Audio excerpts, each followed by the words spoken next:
As promised, we're back. I'm Scott Stantis, editorial cartoonist, coming to you from the right. Ted Rall coming to you from the left, also an editorial cartoonist. And another editorial cartoonist, Jack Ohman. We're breeding, we're reproducing. I am Like I bedbugs in Paris. am Scott and Steve, Ted's love child.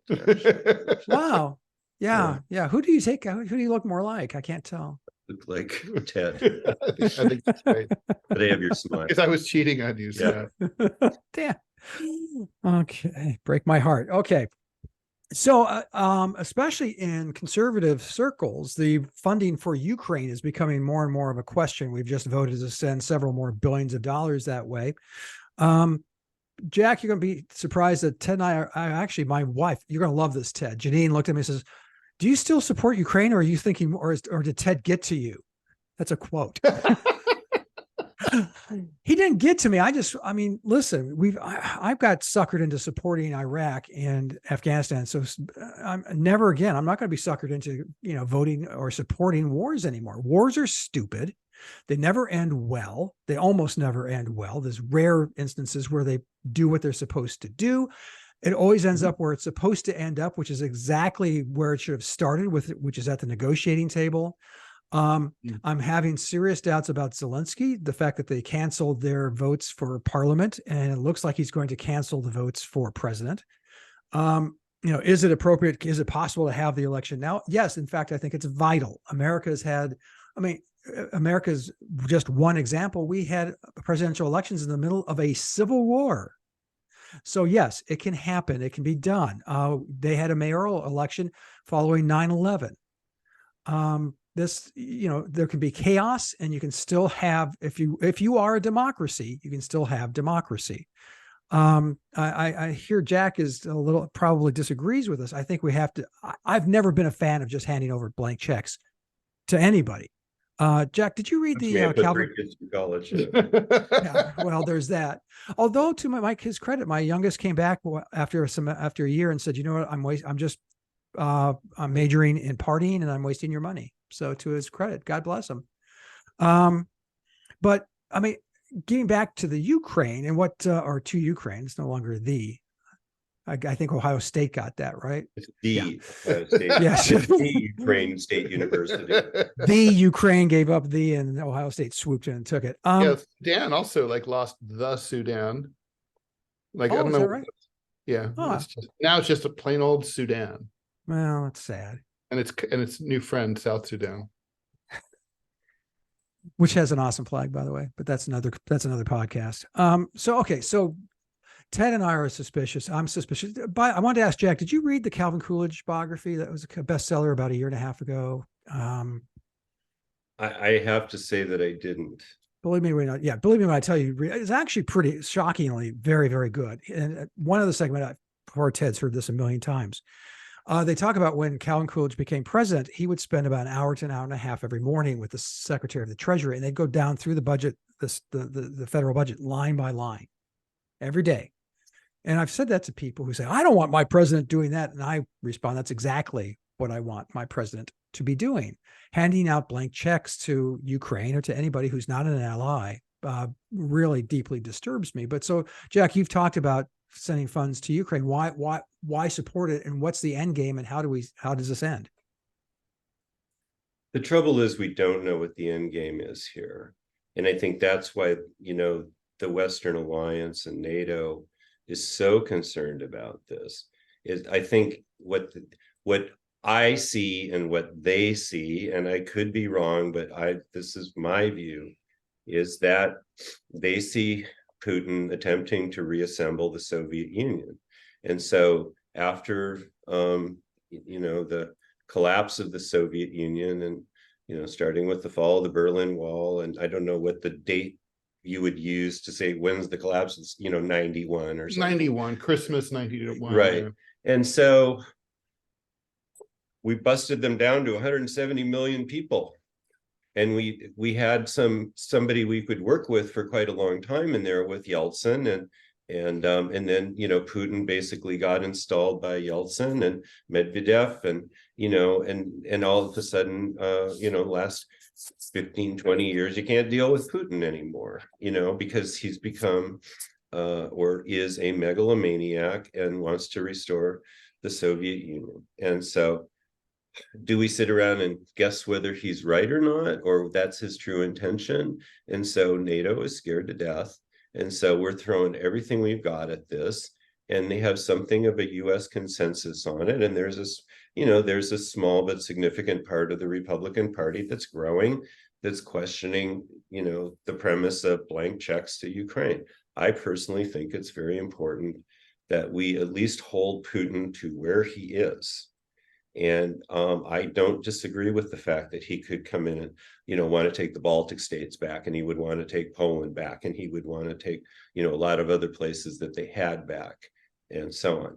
So, and I think that there's a rather strong majority in the Congress, in the House, probably 300 plus people who believe that, and certainly a strong majority in the Senate, probably in the 70 range, that believe that, and the administration believes that. So everybody was wrong on Iraq. I was wrong on Iraq. I supported Iraq, an invasion of Iraq. I'm sorry I did, and I apologize to everybody I know who remembered it. Should we have gone into Afghanistan? Well, we have to run the tape back to 9/11, and we knew that the terrorists had really actually came out of Saudi Arabia, but that was too politically inconvenient. And Pakistan. Pakistan. And so it was easy to go into Afghanistan again and ask any Afghan Uber driver in San Francisco this week, because that's where they are from, about what happened there. And they feel completely betrayed. And so, the only clean war we were involved in was World War II, and everything else is kind of a crapshoot, Yeah. I mean, I agree. Look, I agree with a lot about what you said, but, I think we can, historically, we can guess Putin's intentions and draw different conclusions than like NATO and the Western Alliance. I mean, for example, if there's a Philip Short wrote a biography of Putin that I'm currently reading, and I was really struck. I was reminded, and he's not pro-Putin at all. He's very critical of him. He views him as a tyrannical autocrat. He says that he reminds us that as deputy mayor of St. Petersburg, Putin was enthusiastically pro-West. He had all the street signs made bilingual, Russian and English. He actually, when he first became president, proposed that Russia might want to be able to join NATO. He was very pro-American, and he felt betrayed by the violation of the promise that Secretary of State James Baker under Reagan had made to Gorbachev, that NATO would never expand into Eastern Europe, never would expand a single inch toward the Russian border. And then H.W. Bush kept that promise, but Bill Clinton's State Department did not, and obviously all of Eastern Europe joined. And then this crisis started with, Russia was invaded through Ukraine in World War II. They lost over 20 million people, and the Ukrainians greeted the Nazi invasion as liberators. So understandably, they're worried about that border. And I think if you talk to Russians, they will say the concern here is you just get a couple of drunk border guards at 3 a.m. shooting at each other across the Russian-Ukrainian border, and suddenly you have a nuclear conflict with the UK, France, the US, Germany, and so on. And that's just it's like a Guns of August kind of scenario. It's where you're just one assassin's bullet away from World War III. So, the thing is, though, in terms of putting the team back together, getting the bands back together, the reason I don't worry about that is because there are several former Soviet republics that would love to rejoin Russia, like specifically Tajikistan, Kyrgyzstan, arguably Uzbekistan, maybe Turkmenistan, but certainly there's those. Azerbaijan certainly would probably come back if invited in. And Russia said no to those invitations. And these are not shithole countries. these are all energy producing states. There's a lot of money in those countries.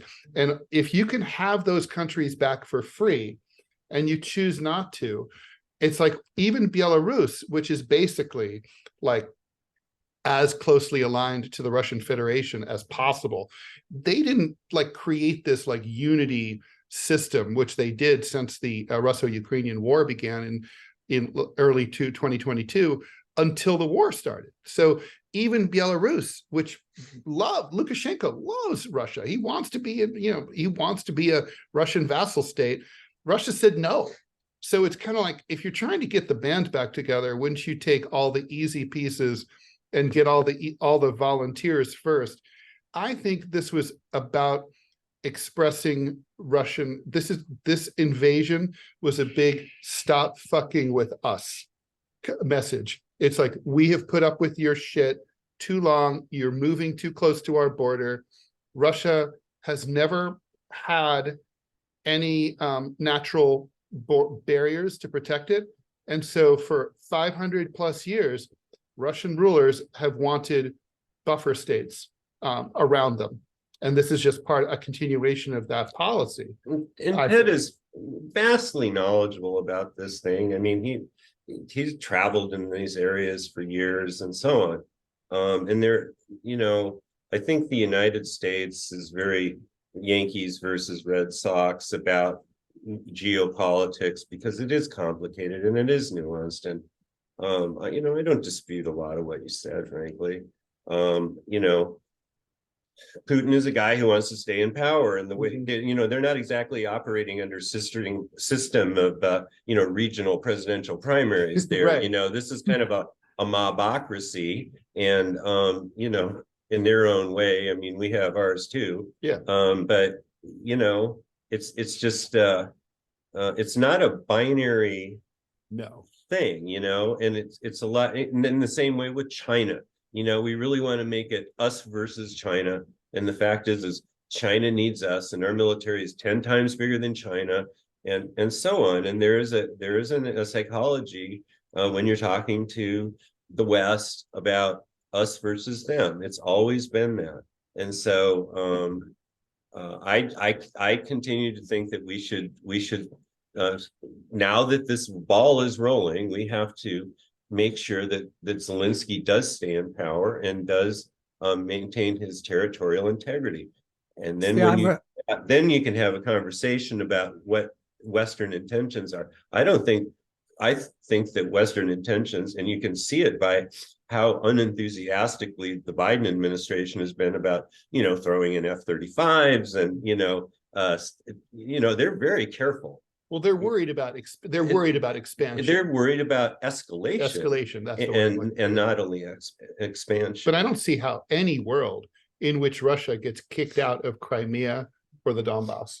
I just don't even see how that's possible. Zelensky's government would be occupying hostile territory because the people of Crimea like Alabama, do not want them there. We have Alabama; it's hostile territory. I mean, I think a solution that would make sense is sort of an autonomous, de facto autonomous independence, like Kurdistan in Iraq, or even Inuit territory in Canada.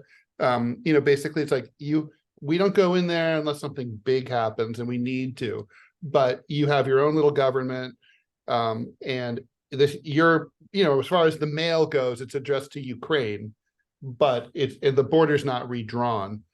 Crimea stays with Russia, I think. Well, I'm just going to leave it on this note, and I think it's important that Poland, who does have skin in this game, obviously, Jack points out, if this is truly an expansionist, they were partitioned by Russia, right? And there's a history there, but they announced this month that they're no longer sending money. This is it; they're done. That they're not going. They're pissed at Zelensky. Why are they pissed at Zelensky? They think that it's over this grain thing. So basically, Ukrainian grain that was not able to be exported via the Black Sea was being trucked via Poland into the Eastern and Central Europe for sale. And the Poles said, like, no problem, but make sure we want to protect our Polish grain industry and our farmers. So make sure there's no leakage. Like that grain has to transit through Poland, and not one little piece of that grain can ever fall off a truck and wind up in Polish markets. The Ukrainians did not adhere to that requirement, and they kept being warned. And then Zelensky complained about it and said, basically, was like, the Poles are whiny little bitches. I mean, I'm sorry, yeah.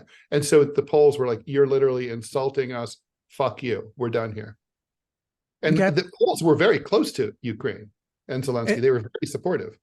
And another quick point is that, I mentioned earlier, there's no, the Powell doctrine, which is what does victory look like? And no one can explain this. Does victory mean that they're out of the Donbass? Are they out of Crimea? You need to have that. What does victory look like? And if we don't have that clear vision, Jack, I'm convinced that's what happened in Afghanistan. 20 years later, we're sending another $20 million check to President Zelensky President for Life Zelensky. We have to say, this is what victory looks like, or it's a waste of our capital and a waste of, frankly, their lives and treasured as well, it seems to me. Well, what did victory in World War II look like? We said unconditional surrender of the Axis power. Years, China, we were Japan, very clear. Trading partner, and Germany, the strongest Western democracy, and California is fighting with Germany for fourth and fifth largest economy in the world. Well, the war aims were clearly defined. Yeah, the war aims are extremely clearly defined. How did the Vietnam War end?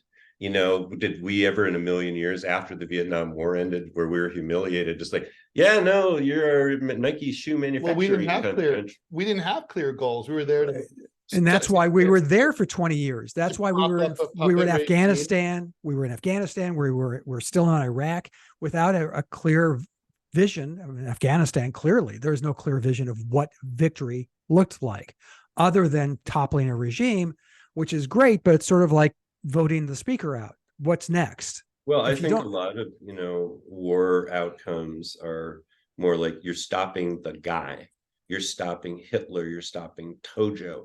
It's very personality driven, and you're stopping totalitarianism, or, we had this beautiful vision of a democracy in the United States, which probably you'd go to some Black people in this country and say, hey, how's that democracy working out for you even today?